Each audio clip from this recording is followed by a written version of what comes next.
একটা ভালো কাজ করতে গেলে ভালো কাজের পিছনে বা সামনে সমালোচনা থাকবে, এটাই হচ্ছে ভালো কাজের মূল উদ্দেশ্য।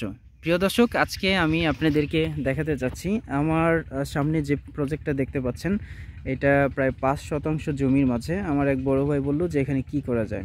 তো তার মনস্থির হচ্ছে সে এখানে টপ লেডি, যেটা ইন্ডিয়ান জাতের, আমাদের বাংলাদেশ জাত বাজারজাতকারী যেটা আছে সুপ্রিম সিড, সেই পেঁপেটা লাগাবে।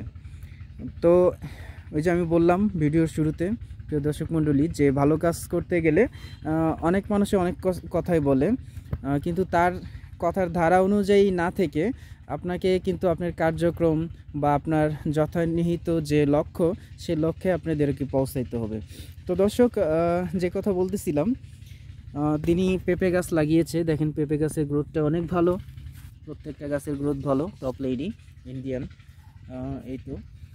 তো আমি তাকে সাজেস্ট করলাম, যেহেতু আপনি এই 5 হাত পর পর, দেখেন এই গাছ থেকে এই গাছের দূরত্ব 5 হাত পর পর আপনি পেঁপে গাছ লাগাবেন, সেই ক্ষেত্রে ঠিক 5 হাতের মাঝখানে আপনি মিষ্টি কুমড়া দিতে পারেন। ঠিক তদ্রূপ সে ঢাকাতে থাকে। আমার পরামর্শ অনুযায়ী সুইট বেবি নামে মিষ্টি কুমড়া আছে, সেটা নিয়ে নিল এবং লাগিয়ে দিল। খুব সুন্দর, দেখেন চোখ জুড়িয়ে যায়। আর পেঁপে গাছ তো আছেই, পেঁপে গাছের গ্রোথ। সর্বোপরি কথা হচ্ছে, এখন ওই যে মানুষ অনেক সমালোচনা করে যে এখানে পেঁপে গাছ হবে না, পেঁপে গাছ মারা যায়, অনেক কিছু। হ্যাঁ, তো সেই ক্ষেত্রে আমি তাকে আরেকটা পরামর্শ দিলাম যে যদি আপনার পেঁপে গাছ না হয়, সেই ক্ষেত্রে আপনার মিষ্টি কুমড়া আপনার খরচটা বহন করবে।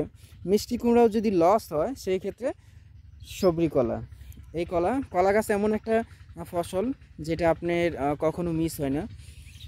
প্রত্যেকটা গাছেই কলা হবে। এমন জায়গায় কিন্তু এমন কোনো জায়গা আছে যে জায়গায় আপনি শুনছেন যে কলা গাছে থেকে কলা হয় না, এরকম কোনো জায়গায় শোনা যায় না। তো এই 1 কাঠা জমির মধ্যে এটাও 5 হাত দূর দূর আমরা লাগিয়ে দিয়েছি তাকে পরামর্শ অনুযায়ী। তো এখানে সে বপন করছে।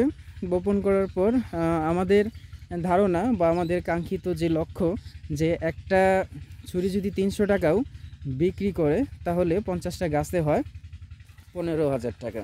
সো 15,000 টাকা হচ্ছে তার এই জায়গা থেকে কলা, এবং বাকিটা হচ্ছে মিষ্টি কুমড়া কত দিবে, মিষ্টি কুমড়া ধরার উপর ডিপেন্ড করবে, এবং পেঁপের উপর ডিপেন্ড করবে, পেঁপে গাছের উপর ডিপেন্ড করবে যে পেঁপে কতগুলো ধরবে সেটার উপর। তবে আপনি কৃষিতে আসলে আপনার বিবেক বুদ্ধি আত্মসংযম খাটিয়ে যদি আপনি কৃষিতে আসতে পারেন, মেধাকে একটু কাজে লাগান, তাহলে আমি মনে করি যে সমালোচনা ঘিরে না থেকে আপনার কৃষি বাণিজ্য লাভ হবে ইনশাল্লাহ।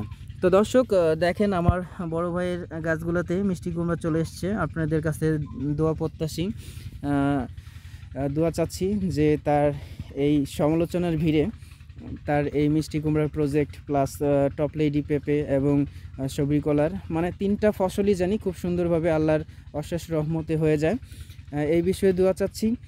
তো কৃষি করলে অবশ্যই মন মানসিকতা বড় রাখতে হবে এবং কৃষিকে ভালোবাসতে হবে।